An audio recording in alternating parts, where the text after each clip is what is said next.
À suivre aborde un sujet controversé. Les hypothèses formulées ne sont pas les seules interprétations possibles des faits exposés. Nous invitons les téléspectateurs à former leur opinion en se basant sur toutes les informations disponibles. Ce ne sont pas des soucoupes volantes, ni d'étranges lumières dans le ciel. S'agit-il de nouveaux ovnis qu'on aurait réussi à filmer? Aujourd'hui, nous allons voir des indices troublants qui indiquent peut-être que les extraterrestres sont parmi nous. On les voit en ville et aussi à la campagne, en plein jour et même au milieu de la nuit. Les spécialistes appellent cela des rods.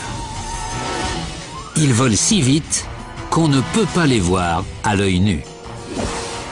J'ai cligné des yeux et là j'ai crié « C'était quoi ?» Nous allons vous montrer ces indices. Ils sont partout. Ces trucs-là sont partout. Et vous entendrez les témoignages de ceux qui ont fait leur rencontre. Une rencontre d'un nouveau type. Ils sont là, dehors. Est-ce que nous observons une nouvelle forme d'invasion extraterrestre?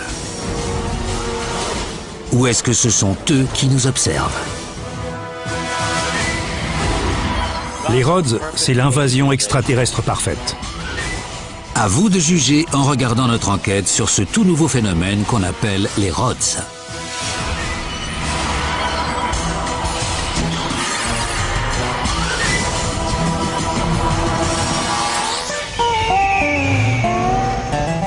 Au cœur de la jungle, dans le centre du Mexique, à une demi-journée de marche du village le plus proche, on trouve une grotte qui s'enfonce à près de 450 mètres sous terre. Dans la région, on l'appelle la grotte aux hirondelles, car elle abrite des dizaines de milliers d'oiseaux sauvages. Mais elle a aussi des locataires bien plus étranges. Mark Littley et ses amis vont voir la grotte tous les ans. Ils étaient venus tout simplement pour faire de la chute libre.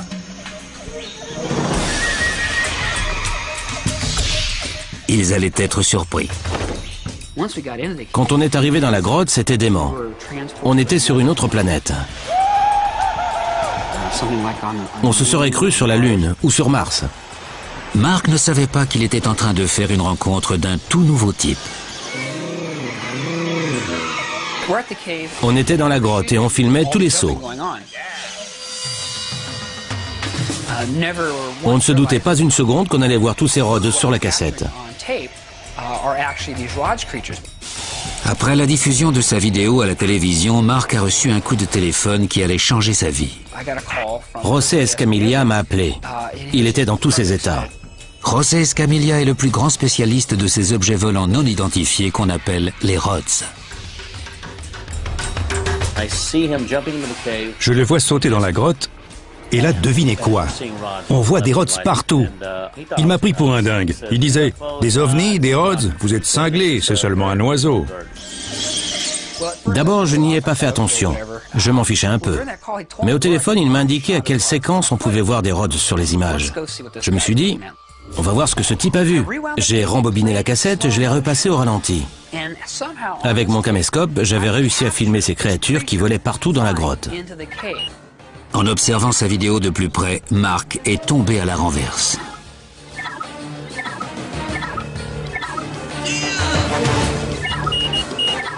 Là, on aperçoit très nettement un rod qui apparaît sur la gauche. On peut voir les ailes qui bougent dans les airs. Ce sont les images de Rods les plus distinctes qu'on ait jamais obtenues sur une vidéo. Sur la cassette, il y a 3 plans vraiment extraordinaires qui aident le téléspectateur à mieux comprendre ce que sont les Rods. Le premier plan montre un Rod qui vole au soleil et qui passe dans l'ombre. 80% du corps et une partie de la queue sont encore au soleil. C'est un spécimen assez grand. D'après José Escamilla, l'animal est trop grand pour être un oiseau. Mais alors de quoi s'agit-il? On a amené la cassette au Musée national d'histoire naturelle pour la montrer à un zoologue, à un biologiste et à un entomologiste. Ils ne savaient pas quoi en penser. Ils m'ont dit qu'ils n'avaient jamais rien vu de pareil. Un deuxième plan encore plus extraordinaire nous montre toute la vitesse et la souplesse des Rods. Ils tombent à près de 200 km à l'heure et en même temps, ils se déplacent à l'horizontale et ils arrivent à faire un demi-tour. Ça remet en cause toutes les lois de la physique et de la biologie telles qu'on les connaît. Et enfin, il y a ceci. Vous avez devant vos yeux la plus grande nuée de Rhodes jamais filmée. Avant de les voir, je n'y croyais pas. Mais maintenant, je sais que c'est tout simplement une nouvelle espèce qui n'a pas encore été répertoriée. C'est très bizarre. Ça ne ressemble à rien d'autre sur Terre. Pour une raison inconnue, ces créatures se sont installées dans cet endroit. Et ça, je vous le garantis, si vous allez là-bas, vous allez voir des Rhodes et vous pourrez les filmer. Mais les recherches sur ces êtres étranges ont commencé bien avant les découvertes de la grotte aux hirondelles. Tout a commencé ici, à l'épicentre de toutes les activités extraterrestres. Roswell, au Nouveau-Mexique. Le 19 mars 1994, José Escamilla scrutait le ciel de Roswell en espérant filmer un ovni. Et c'est exactement ce qui s'est passé. J'ai enregistré quelque chose qui volait devant l'objectif. C'était une espèce de forme qui voltigeait au-dessus de la route droit devant nous. On aurait dit un serpent volant, ça m'a époustouflé. José Escamilla avait-il trouvé la preuve d'une vie extraterrestre? Il fallait qu'il le sache. Il a donc mis en ligne un petit site internet en espérant trouver quelqu'un qui a fait la même étrange expérience que lui. La réponse ne s'est pas fait attendre. Des centaines puis des milliers d'internautes l'ont rejoint et tous partageaient la même histoire. Un jour, j'ai appris qu'il y avait enfin un site consacré exclusivement aux Rhodes. Pour moi, c'était une excellente nouvelle. De plus en plus de gens m'ont appelé pour me dire « Je crois qu'on voit un Rhode sur notre cassette ». On a trouvé des Rhodes dans le Maine, l'État de New York, le Colorado, à Hawaï et dans 40 États en tout. On les voit en ville et aussi à la campagne, en plein jour et même au milieu de la nuit. Ils sont là dans les airs, ils sont partout. José Escamilla est passé à la télévision pour parler de son étrange découverte. J'avais envie de prévenir tout le monde, de leur dire « Écoutez, il y a des créatures parmi nous, allez les voir, elles sont bien vivantes ». Les apparitions de Rhodes ne se cantonnaient plus aux États-Unis. Le phénomène s'est étendu au monde entier. On a aperçu des Rhodes en Europe de l'Est, en Corée, en Finlande et en Israël.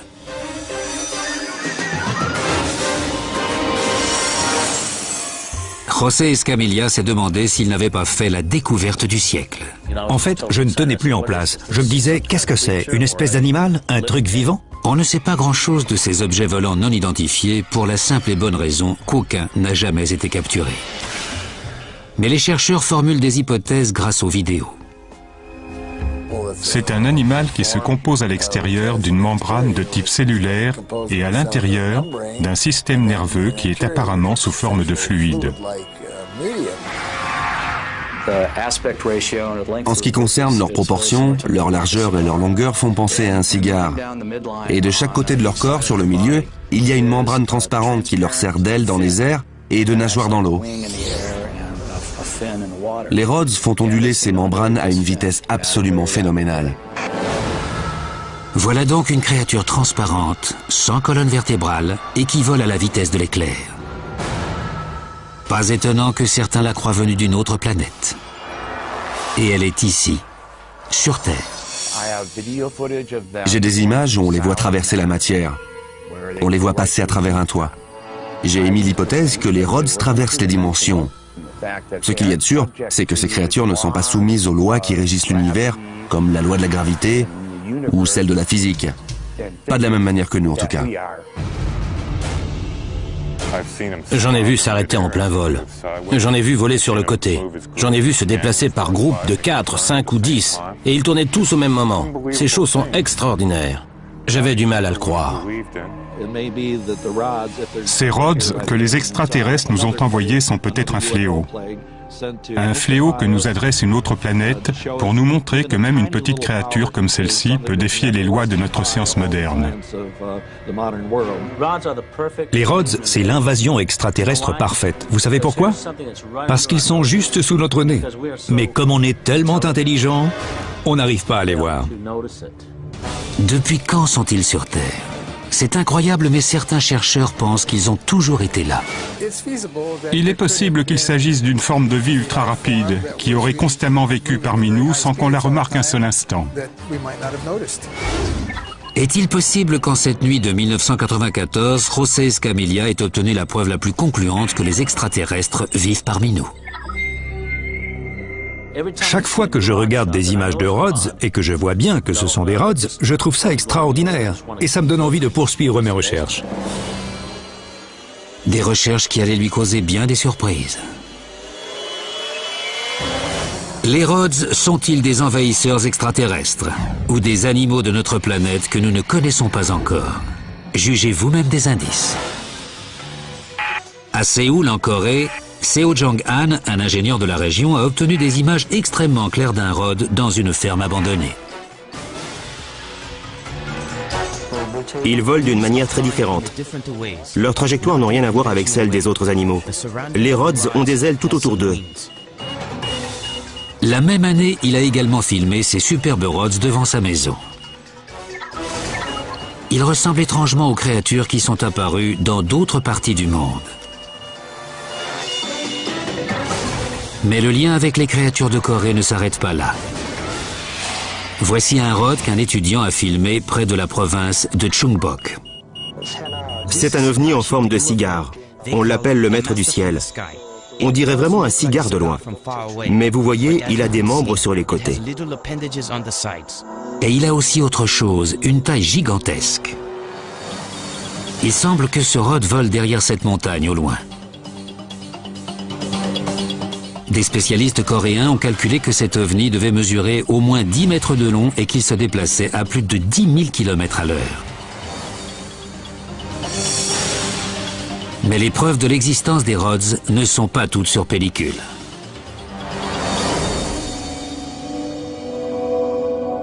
Nous sommes à Telampaya, en Argentine.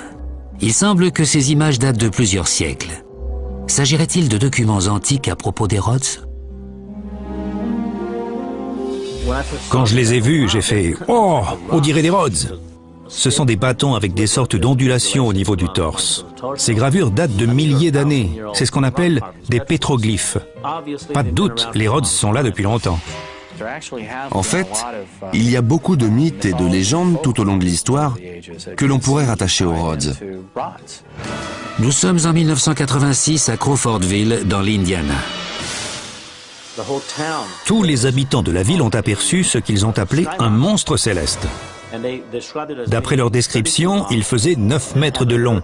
Il n'avait ni tête ni queue, mais il ondulait dans le ciel à la manière d'un serpent ou d'un poisson. La ville entière l'a vu en plein jour.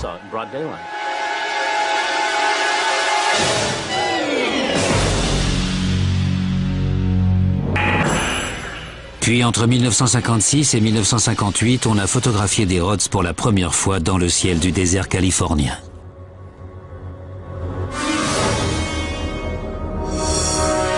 Avec un appareil ordinaire et une pellicule infrarouge, PJ Constable a photographié ce qu'il appelait des créatures.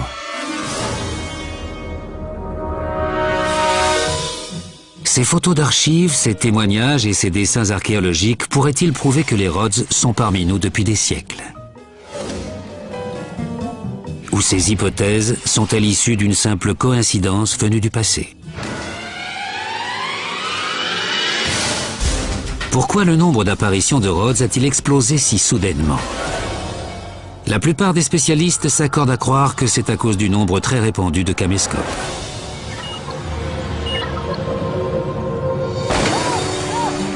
Le 18 août 2000, la famille Foster part en vacances au parc naturel de Roaring River, dans le Missouri. Jesse Foster compte passer la journée à tirer sur des pigeons d'argile. Mais il n'a pas idée de ce qu'il va filmer avec sa caméra. J'ai remarqué quelque chose quand ma fille tenait le caméscope. Il y avait quelque chose qui volait entre elle et la caméra. J'ai cru que c'était un colibri. J'ai appuyé sur la touche ralentie du magnétoscope et ça ressemblait à une canne volante sans pattes. La vidéo de Jesse avait gardé son mystère jusqu'au jour où son petit-fils John a vu José Escamilla à la télévision. Je regardais cette chaîne-là 5 minutes pour voir de quoi ça parlait, et là il discutait de ces bêtes bizarres. D'un coup, il se met à crier « Grand-père !» Moi je dis « Oui, tes bestioles passent à la télé !» Enfin, Jesse pouvait mettre un nom sur les créatures qu'il avait découvertes. Ils ont une couleur plutôt dorée, je trouve ça très joli. On a la chance de les avoir en couleur. Et vous avez vu leur envergure? Au moins 25 cm. Le voilà, juste là, c'est mon Rod. Il n'est pas magnifique? Et pan, il s'en va. Est-ce que ce n'était qu'un oiseau ou un insecte? Les Foster ont observé ces indices de très près et ils ne sont pas de cet avis. Je pense que ça doit être une espèce inconnue. J'ai jamais rien vu de pareil. On est prêt à coopérer à toutes les recherches possibles du moment que c'est nécessaire pour découvrir la vérité. C'est sûr qu'ils sont parmi nous.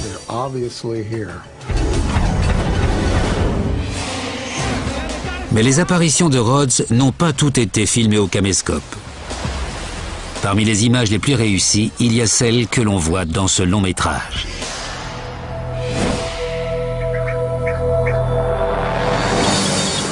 Il s'agit des Marcheurs de la nuit, tournés à Hawaï, sous la direction des frères jumeaux Blake et Brent Cousins. C'est moi qui suis derrière la caméra. Blake fait le travail d'acteur devant l'objectif. Comme on est jumeaux, on travaille très bien ensemble. On abat beaucoup de boulot. Ce film est très connu dans les îles Hawaï. Il raconte l'histoire d'une équipe venue tourner un documentaire sur une légende de la région. C'est l'entrée de la grotte. On y va. Un fantôme assassin qu'on appelle le Marcheur de la nuit. En gros, les marcheurs de la nuit sont des guerriers hawaïens qui protègent les villages. Les gens d'ici en ont vu des centaines de fois. Tandis qu'ils tournaient la scène clé du film à l'intérieur d'une grotte, les deux frères ont filmé quelque chose qui n'était pas dans le scénario. On a regardé les rushs et tout avait l'air d'aller. Mais on a remarqué ces petits insectes qui volaient à une vitesse incroyable. Mais ils n'avaient jamais vu d'insectes pareils. Alors on l'a montré à des amis qui vivent dans la région et ils nous ont tous répondu la même chose. Ça, c'est pas des insectes. Les deux frères ont alors examiné toutes leurs pellicules et ils ont trouvé encore d'autres bêtes étranges. Au final, on avait filmé tout un essaim de ces trucs-là. Brent et Blake sont revenus plusieurs fois dans cette grotte, mais ils n'ont pas encore obtenu de nouvelles images, ce qui ne les empêche pas d'y croire. Arriver à filmer une chose aussi extraordinaire que les Rhodes, ça ne s'oublie pas. Et ils feront tout pour ne pas les rater la prochaine fois qu'ils ressortiront leur caméra. Le site internet que José Escamilla a consacré aux Rhodes s'est très vite fait connaître et les pièces à conviction se sont rapidement accumulées. C'est là que j'ai commencé à recevoir des images de plein d'endroits différents, des 4 coins du monde. Et plus José regardait les cassettes, plus il se demandait si ce n'était pas les Rhodes qui nous regardaient.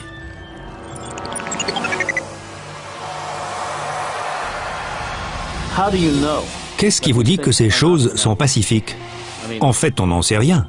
On ignore tout de leur nature. Nous sommes à Cap Canaveral en Floride. La navette Columbia décolle.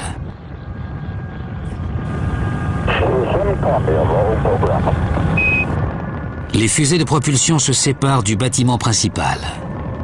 Au moment où la navette atteint sa vitesse maximale, on aperçoit un objet volant non identifié. Regardez bien. L'image apparaît et disparaît en un clin d'œil.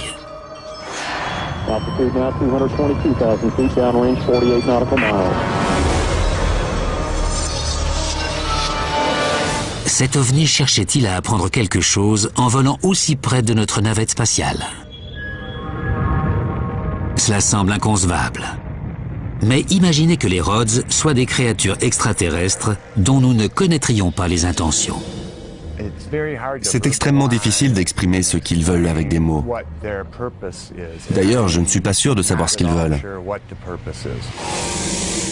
Si les Rhodes ont vraiment été fabriqués par les extraterrestres, alors je dirais que ces ovnis sont là pour remettre en cause notre utilisation destructrice de la science. Ça ne m'étonnerait pas que ces Rhodes soient en fait une façon de se moquer de nous et de nous dire « Regardez, on sait parfaitement que vous savez voler. et que vous n'êtes absolument pas conscient de ce que vous faites. Je pense que les Rhodes ont fait l'objet d'études bien plus approfondies que ce qu'on a bien voulu faire croire aux médias et à la presse américaine. Le gouvernement américain a-t-il toujours connu l'existence des Rhodes? Dans un rapport de 1950, on a appris que les soucoupes volantes étaient le sujet le plus confidentiel des États-Unis, plus encore que la bombe H. Pas de doute, le gouvernement a menti comme un arracheur de dents pendant de nombreuses années. Vous aurez beaucoup de mal à me faire croire que le gouvernement n'a aucune idée de l'existence de ces formes de vie. Quand on voit toutes leurs images d'exercices militaires, leur silence est assourdissant. Et comme c'est déjà le cas pour d'autres activités extraterrestres, certains se demandent si l'État n'en sait pas plus qu'il veut bien le dire. Il y a beaucoup de personnes qui ont travaillé dans la marine américaine et qui disent savoir ce que sont les Rhodes. Si l'État américain connaît l'existence des Rhodes, je me demande combien il dépense, combien de documents top secrets il a accumulés en chassant ces petites bêtes un peu partout. Et si j'étais à la place des extraterrestres et que je voyais la CIA essayer de comprendre tout ça, j'éclaterais de rire. Ceux qui croient en une vaste conspiration se servent des images suivantes pour étayer leur théorie. Elles ont été tournées par la NASA à des centaines de milliers de kilomètres de la surface de la Terre. Regardez ces formes allongées. Les spécialistes des Rhodes affirment que ce ne sont ni des comètes, ni des astéroïdes. Alors de quoi s'agit-il? On a observé un certain nombre d'objets étranges dans l'espace. Et ces objets sont très similaires aux Rhodes qu'on avait trouvés dans notre atmosphère. Aucun animal ne peut survivre dans le vide interstellaire. Est-ce là la preuve que les Rhodes sont en fait des ovnis? Le problème, c'est que les gens ont des préjugés dès qu'ils entendent le mot « ovni ». Ils pensent tout de suite à des soucoupes volantes et à des petits hommes verts ou ce genre de choses. En fait, il s'agit purement et simplement d'objets volants non identifiés. N'oubliez pas que ces images ont été prises par les caméras du gouvernement américain. Doit-on en conclure que les Rhodes sont encore plus mystérieux qu'il n'y paraît? On se dit que certaines branches du gouvernement feraient bien mieux de s'occuper de ces trucs-là.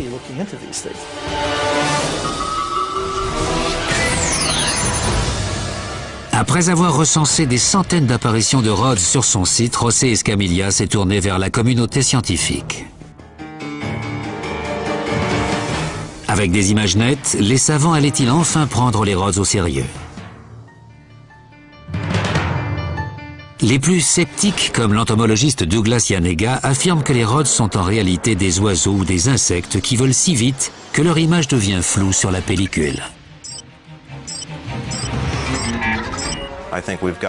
J'ai une certaine expérience et je crois savoir à quoi ressemblent les insectes quand on les filme.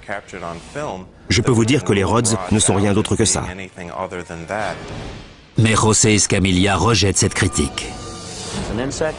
Si c'est un insecte très proche de l'objectif, alors en ralentissant image par image, on devrait voir ce que c'est.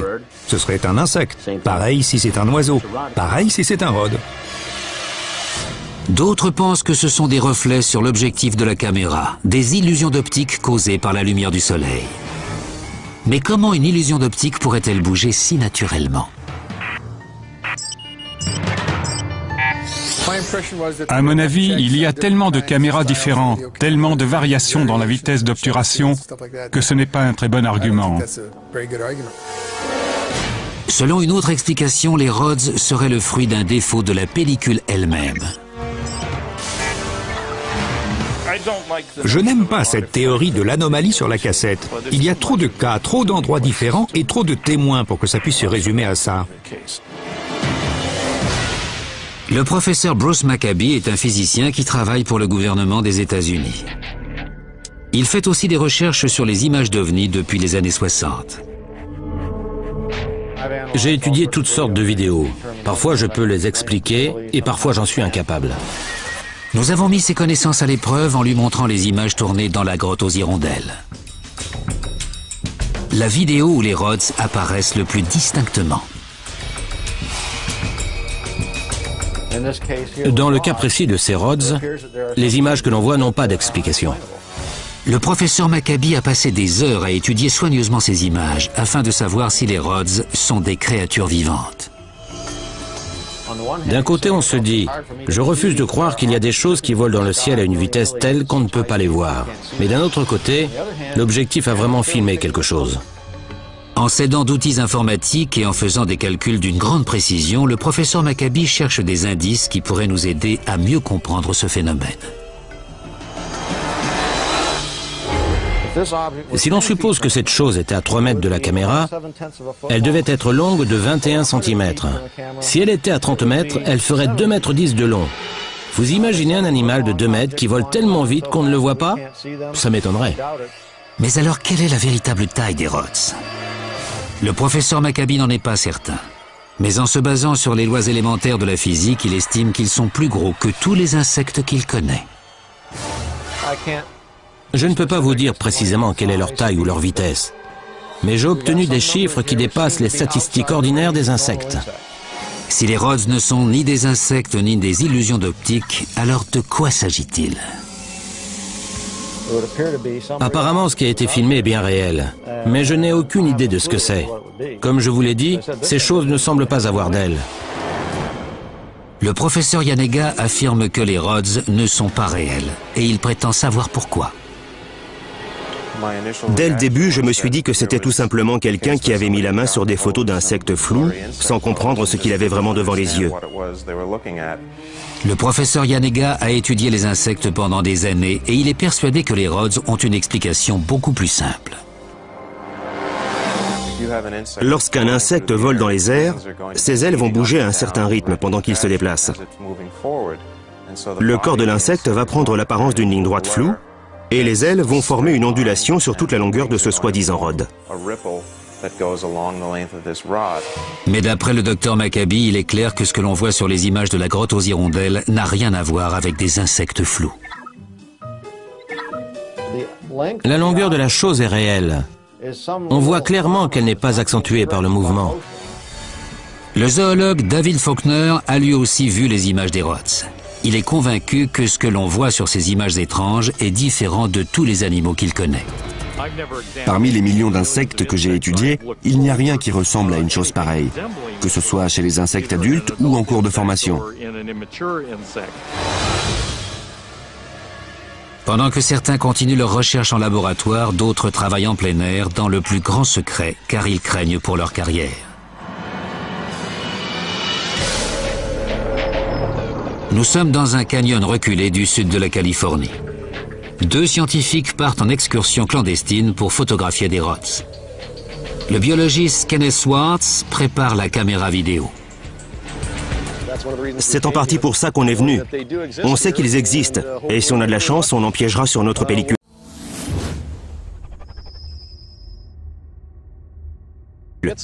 Mais c'est comme la pêche, on ne sait pas ce que ça va donner. L'homme qui l'accompagne est un scientifique très respecté qui enseigne dans une université américaine renommée. Mais il nous a demandé de l'appeler Joe pour dissimuler son identité. D'après Joe, si on le voyait ici, ça mettrait en danger toute sa carrière. On pourrait penser que la science, c'est la recherche de la vérité. Mais en fait, c'est la recherche du financement. Alors si je proposais un projet de recherche sur les rods, par exemple, ou sur les ovnis, si j'en parlais à d'autres scientifiques, ils me riraient au nez. Et lorsque Joe a parlé de ses découvertes à ses collègues, c'est exactement ce qu'ils ont fait. Ils me regardaient comme si j'étais fou, comme si j'avais perdu la raison. Mais Joe refusait qu'on le réduise au silence. Il a consacré plusieurs années et des milliers de dollars à la poursuite de ses recherches. En 1998, il commence à collaborer avec José Escamilla. Cela allait changer sa vie à jamais. Je n'arrivais pas à croire que quelqu'un d'autre ait découvert ces choses et leur ait donné un nom. Ça ressemblait beaucoup à ce que j'avais filmé. D'après Joe, seul un raz-de-marée populaire pourra lever l'omerta qui entoure les rods.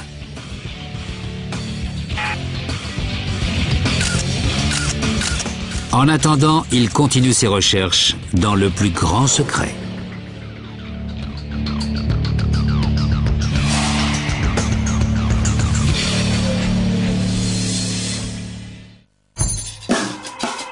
Les Rhodes sont-ils une forme de vie inconnue à ce jour, ou sont-ils des messagers venus de l'espace?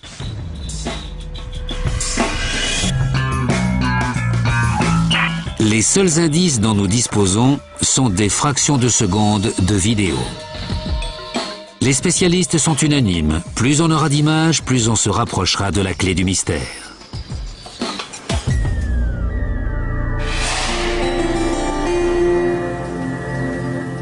Pour l'instant, je vois rien du tout. Vous pouvez peut-être nous aider à découvrir la vérité en filmant des Rhodes vous-même. José Escamilla a inventé un procédé qui permet même aux caméramans les plus novices d'avoir une chance de filmer un Rhode. C'est ce qu'il appelle la pêche céleste. Ça vous permet de filmer tout ce qui se passe dans le ciel. Ça peut être un oiseau, un insecte ou un défaut de lentille, mais vous pourrez faire la différence. Pour partir à la pêche céleste, vous avez seulement besoin d'un caméscope, d'un trépied et de beaucoup de patience. Si l'on en croit l'expérience de José, on a plus de chances de trouver des Rhodes quelques heures avant le coucher du soleil. Les Rhodes se déplacent si vite que votre vitesse d'obturation devra être supérieure à l'ordinaire. Soit 1/2 de seconde ou moins encore si vous voulez avoir une image nette. La plupart des caméscopes ont un petit bouton de réglage comme celui-ci. Parfois, il y a un joueur de baseball. C'est ce mode-là qu'il faut choisir pour aller à la pêche céleste parce que ça vous permettra d'avoir une image nette quand vous tournerez. Ne pointez jamais votre caméra directement vers le soleil et faites en sorte qu'il y ait quelque chose d'autre dans l'image, comme un arbre par exemple. Cela vous permettra d'évaluer la taille du Rhode sur votre vidéo. J'ai choisi ce coin-là parce qu'il y a un buisson, 2 petits arbres, des plantes et surtout le ciel. À présent, la pêche céleste va bientôt commencer. Comme à la pêche normale, il faut essayer d'aller à plusieurs endroits différents. Là, il faut prendre la caméra et tourner sous différents angles. Je vais enregistrer comme ça pendant 10 minutes. Le principe, c'est de faire un tour complet. Une séance de pêche céleste ordinaire dure à peu près 1 heure. Mais préparez-vous à passer plus de temps encore à examiner vos cassettes au ralenti à la recherche du moindre Rhode.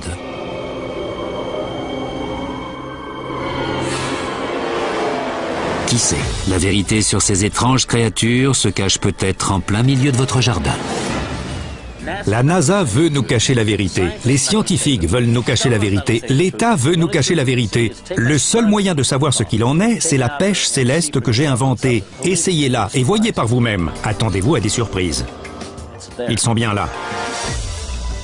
Mais si vous n'avez pas de caméscope, vous pouvez quand même mener vos propres recherches. Édouard Lopez a recensé plus de 100 apparitions sans même quitter son appartement. Comment s'y est-il pris? En regardant la télévision.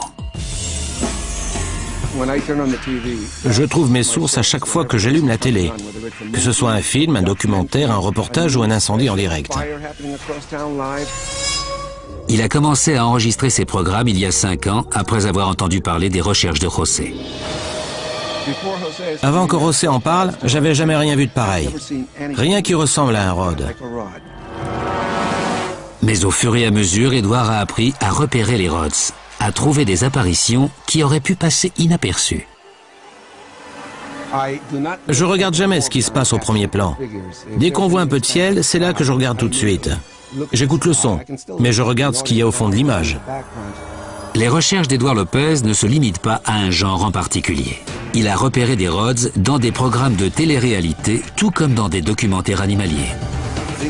Ces images proviennent de milliers d'émissions différentes depuis 1999. Selon lui, il suffit de s'intéresser au paranormal et d'avoir une télévision pour devenir un chasseur de Rhodes. À partir du moment où on s'y intéresse, le regard et l'esprit s'élargissent et on voit des choses bizarres. C'est une sorte de flou. Et il y a des chances pour que ce flou soit un Rhode.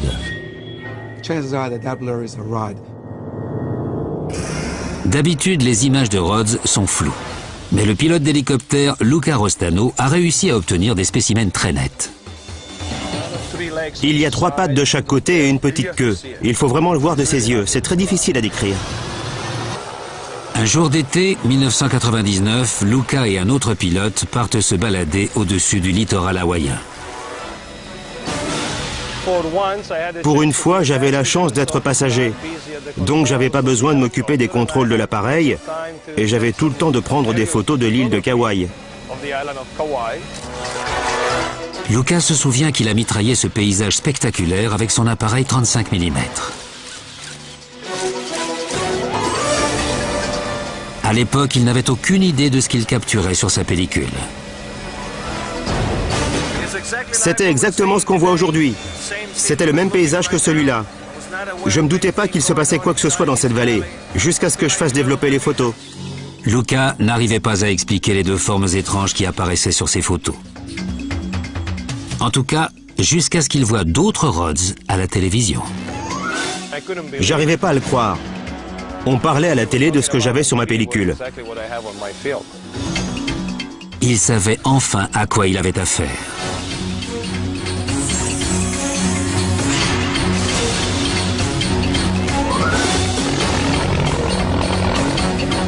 Ces photos ont été prises à peu près 20 minutes d'écart de chaque côté de l'île. Les chances que cela arrive sont infinitésimales. Ces formes pouvaient-elles venir d'une sorte d'animal qui volerait à des centaines de mètres au-dessus du sol? Luca ne connaît aucune bête capable de résister aux turbulences engendrées par les rotors de l'hélicoptère. Il y a des vents de 100 à 120 km/h sous l'hélico. Je pense pas qu'un insecte pourrait voler dans des conditions de ce genre. Il pourrait pas rester là, de manière à ce qu'on puisse le prendre en photo comme le jour où on a eu ces images. L'archipel d'Hawaï serait-il un autre foyer de Rhodes? Est-ce que c'est son climat, son milieu exotique qui attire ces êtres étranges? Une chose est sûre, les chasseurs de Rhodes continueront à observer le ciel jusqu'à ce qu'ils trouvent les réponses. Parmi les centaines d'apparitions de Rhodes recensées par José Escamilla, la plus incroyable est peut-être celle qui a eu lieu le 19 mai 1999. Ce jour-là, les habitants de l'État d'Oklahoma courent s'abriter, car il y a une tornade qui ravage la région.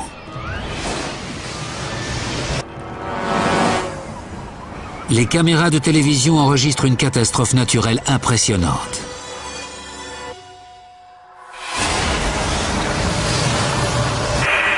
Pendant ce reportage en direct d'un hélicoptère météo, le plus grand rod du monde apparaît sur les écrans. C'est une très grosse tornade. Elle est absolument immense. Elle doit faire 1,5 km de largeur.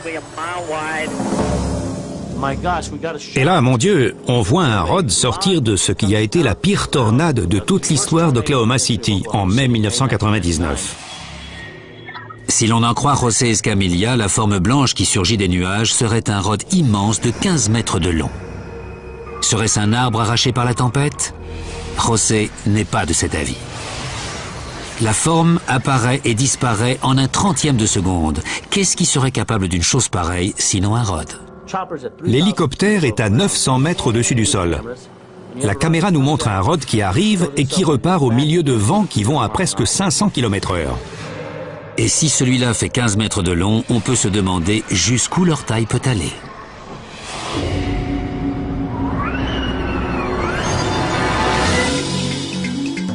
Maintenant que vous avez vu les images et que vous avez entendu toutes les différentes hypothèses et les explications possibles, est-ce que vous croyez aux Rhodes? Pour moi, ça ressemble à une invasion. Ils sont partout. C'était pas le cas il y a 10 ans. Ou s'agit-il du plus grand canular de tous les temps? J'ai tout de suite vu que ce n'était pas un canular. C'est vrai, les images sont authentiques. Elles ne sont pas truquées. De plus, il y en a beaucoup trop pour qu'un seul homme ou même toute une équipe les fabrique. Et elles viennent de nombreuses sources différentes. J'ai immédiatement compris qu'il ne s'agissait pas d'une farce. Certains disent que l'existence des Rhodes ne sera jamais reconnue tant qu'on n'en aura pas capturé un. Tant qu'on n'aura pas un rod sur une table d'autopsie ou de dissection, et je doute que la communauté scientifique reconnaisse véritablement l'existence d'une telle créature. Comment pourrait-on capturer un être qui se déplace à des centaines de kilomètres à l'heure et dont la taille varie de quelques centimètres à 15 mètres de long? Je n'ai vraiment aucune idée quant aux moyens d'en capturer un. Et que dire des témoins? Comment des gens du monde entier qui ne se connaissent pas les uns les autres pourraient-ils filmer le même phénomène inexpliqué? On a des milliers de cassettes. On se demande qui aurait envie de prendre tout ce temps pour truquer autant de vidéos. Peut-être que la preuve absolue attend que vous la découvriez avec votre propre caméra. Si vous aviez le même nombre de cassettes comme pièces à conviction dans une affaire de meurtre, personne n'aurait le moindre doute. Mais les doutes subsistent. Et jusqu'à ce qu'ils soient dissipés, José Escamilla et les autres chasseurs de Rhodes continueront leur quête de vérité.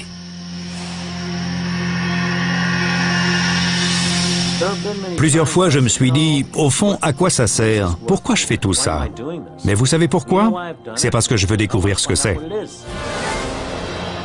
D'ici là, on peut dire que le mystère reste entier.